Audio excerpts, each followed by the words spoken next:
que eu quero trazer para vocês também são os 6 princípios do solo tropical. A produção de alimentos em bases agroecológicas precisa se assemelhar ao máximo possível aos ecossistemas naturais, né? Então, como a gente tem solos tropicais no Brasil, a professora Ana Primavesi traz a seguinte reflexão, que é importante lembrar de 6 princípios desses solos tropicais para planejar agrossistemas mais parecidos com o ecossistema tropical. Então, são eles. O primeiro princípio dos solos tropicais é um solo bem agregado. O que é um solo bem agregado? Agregado é junto, né? Então, quando a gente vê aquele solo com aquele aspecto empoeirado, né, que o vento bate e leva a poeira embora, aquilo é um solo que não é agregado, né? Então, o solo agregado é aquele que está junto, que a gente consegue pegar na mão torrões, né, de terra bem agregado. E o solo bem agregado, ele permite uma boa infiltração de água que vai atingir as raízes das plantas. E também permite uma infiltração de água para alcançar os lençóis freáticos, né? E essa formação desse solo bem agregado está diretamente ligada a um solo bem protegido. Então, quanto mais a gente consegue proteger o solo da incidência de luz e do excesso de água da chuva caindo em cima e compactando ele, né, mais a gente vai favorecer essa estrutura física do solo, que é de um solo bem agregado.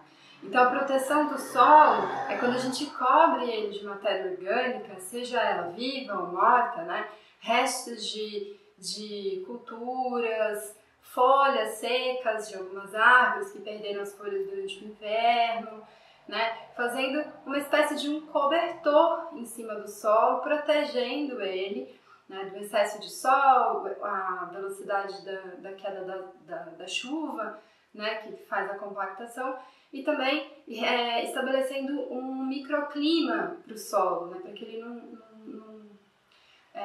não atinja altas temperaturas, levando assim, por exemplo, à morte dos micro-organismos que estão lá no solo, né, a microfauna, né, a fauna decompositora. Então, estabelecendo essa proteção do solo é que a gente vai garantir esse princípio que a Ana Primavesi nos traz.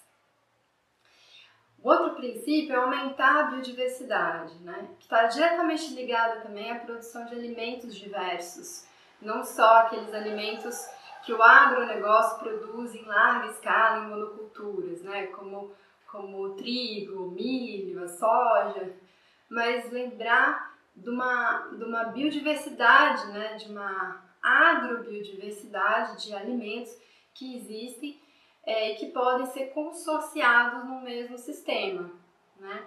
Então, plantar mandioca junto com milho, junto com abóbora, entre elas algumas árvores, né? E aí a gente vai entrando num quarto princípio dos solos tropicais, que é o aumento do sistema radicular, que é o aumento de raízes, né?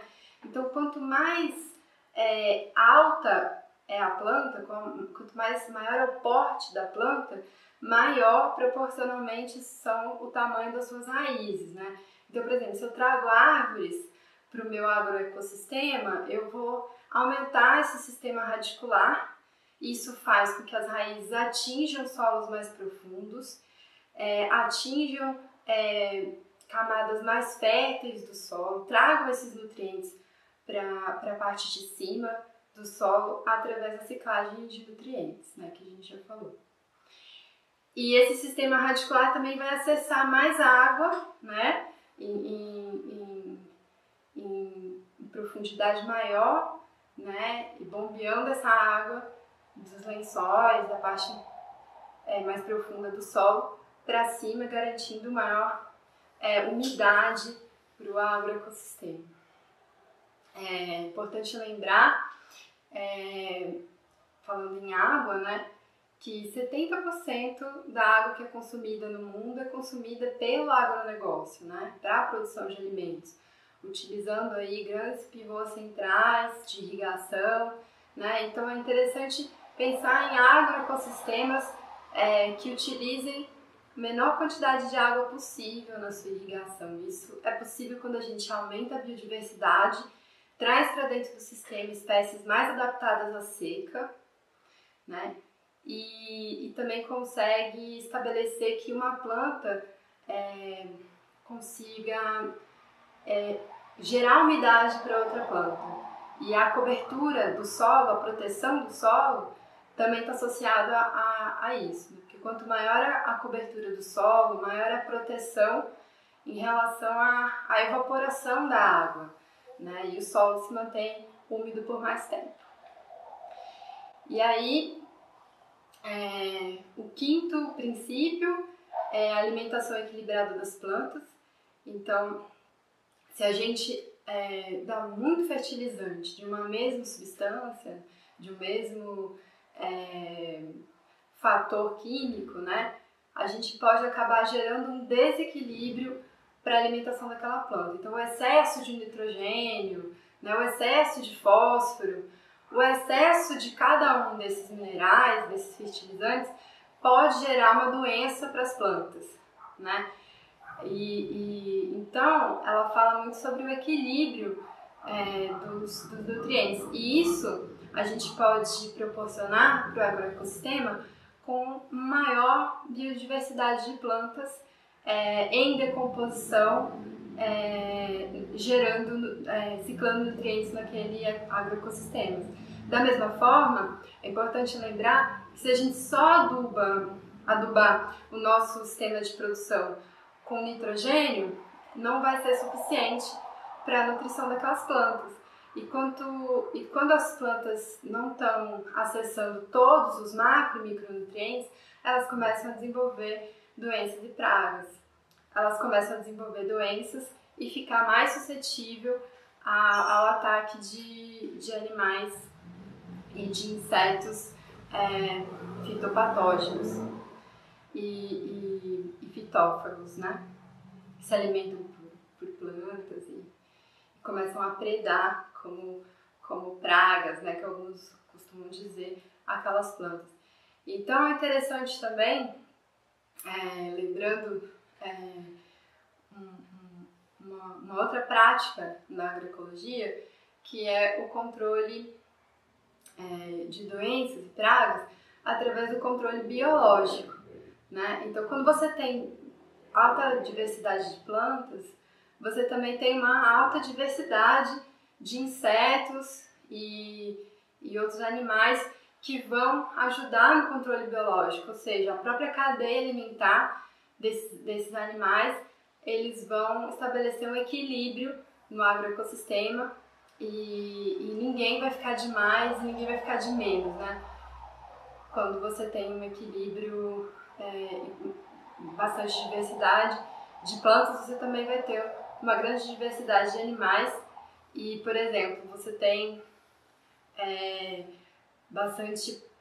se você tem pulgão, você tem joaninha, a joaninha come o pulgão e assim acontece o controle biológico, né?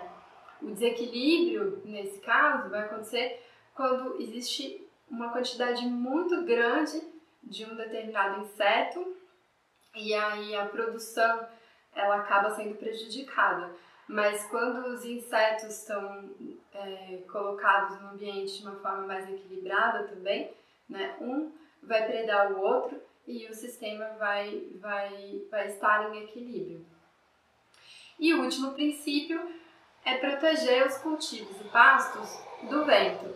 O vento também é uma forma de causar erosão do solo, né? Então, quando você tem pouco quebra-vento numa paisagem, você tem ventos fortes e esses ventos podem levar o solo que está desprotegido embora em forma de erosão, de erosão atmosférica, né? É uma poeira grande, né, de solo indo embora e aí com ela a fertilidade do solo também vai embora, né? Então esses sistemas que têm o quebra-vento, né, que são geralmente arbustos ou árvores, que vão estabelecer um ambiente mais protegido do vento, vão ajudar a, inclusive, evitar a dispersão de agrotóxicos pelo vento e esses agrotóxicos atingirem o agroecossistema que está sendo ali desenvolvido, né? Então é isso.